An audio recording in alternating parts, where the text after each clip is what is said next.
I think obviously, Russo was in the office at that time working on the magazine and pitching 20 million ideas. And also, Bruce Pritchard, of course, talked to Paul. Bruce talked to most people in the wrestling business at that point. And Bruce was an ECW fan. And once again, I'm not going to, rehash shit. I wasn't a fan of the promotion because even though you had an Eddie Guerrero and Chris Benoit segment, you also had the fucking three tables and just the too much drama, etc. for me with the whole edginess aspect. Bill Alfonso bleeding buckets, smearing it all over Beulah or whatever that fucking match was.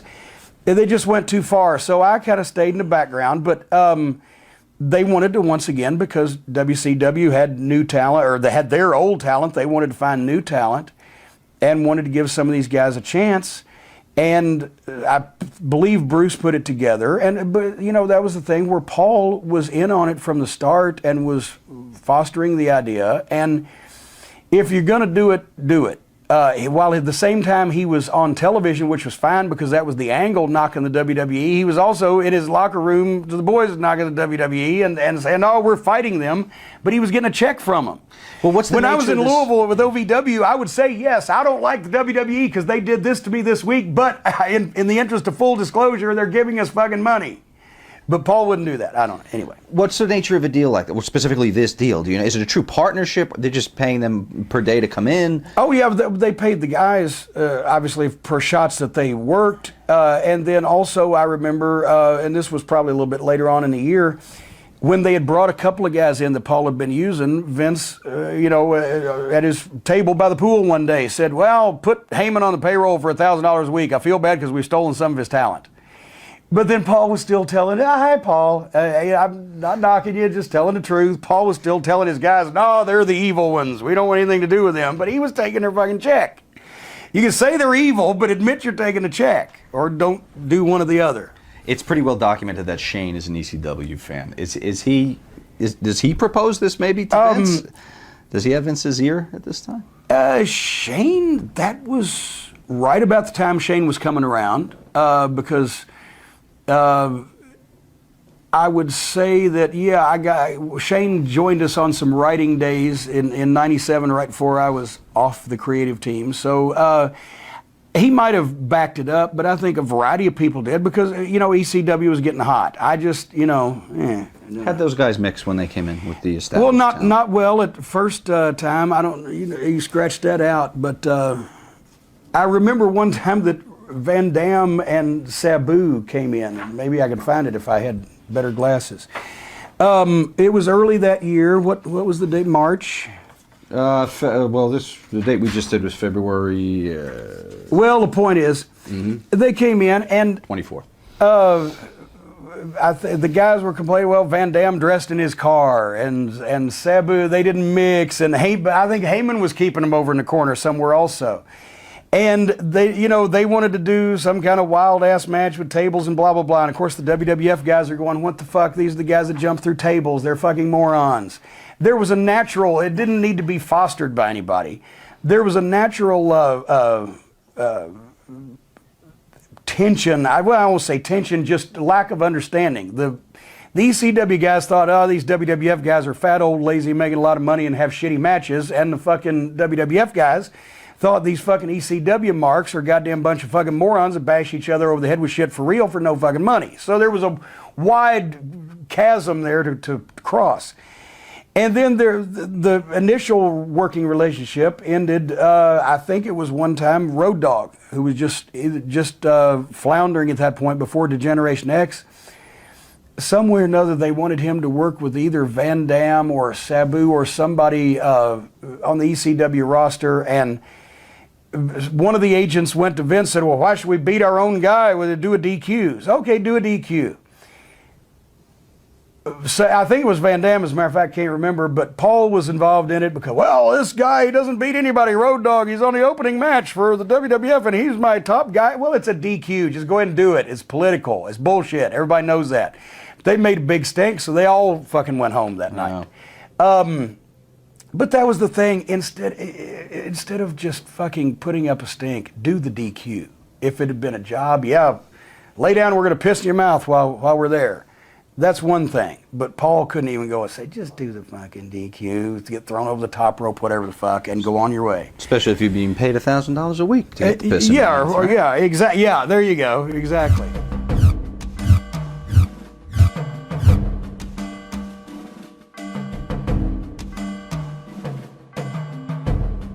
I'm in Connecticut. I'm at the house one day, 35 miles from Stamford, and the phone rings. Chris Candido calls me, and he says, will you make a shot for us in ECW? I said, no, Chris, not really, no. It's, oh, come on. We need a surprise. I said, what do you mean you need a surprise? Well, we got the ECW Arena show next month or whatever, and we don't have a surprise for it. I said, well, you just don't have a surprise. No, we have a surprise on every show. I said, doesn't that tax the definition of the word surprise? A surprise is an unexpected event. If you expect a surprise, it can't be a surprise. Anyway, we went round and round like this. He wanted me to come. Nobody will ever call it. His thing with Lawler, blah, blah, blah. I'm like, all right, let me talk to Paul one time. And I talked to Paul. I said, okay. I said, I'm going to do this for Chris because Chris was like, it'll make me look good with Paul. Okay. Paul, I know you're full of shit, and you know I know you're full of shit. Just don't fucking be full of shit with me, and we'll be fine here, right? And the deal was, I didn't want paid. Here's what I asked for. I said, I don't want to work for ECW. I will do this shot for you, Chris Candido, if Paul Lee will do something for me. I want Paul Lee to shake Dennis Corluzzo's hand and bury the hatchet amongst their wars, and I'll get Dennis to do the same on his side.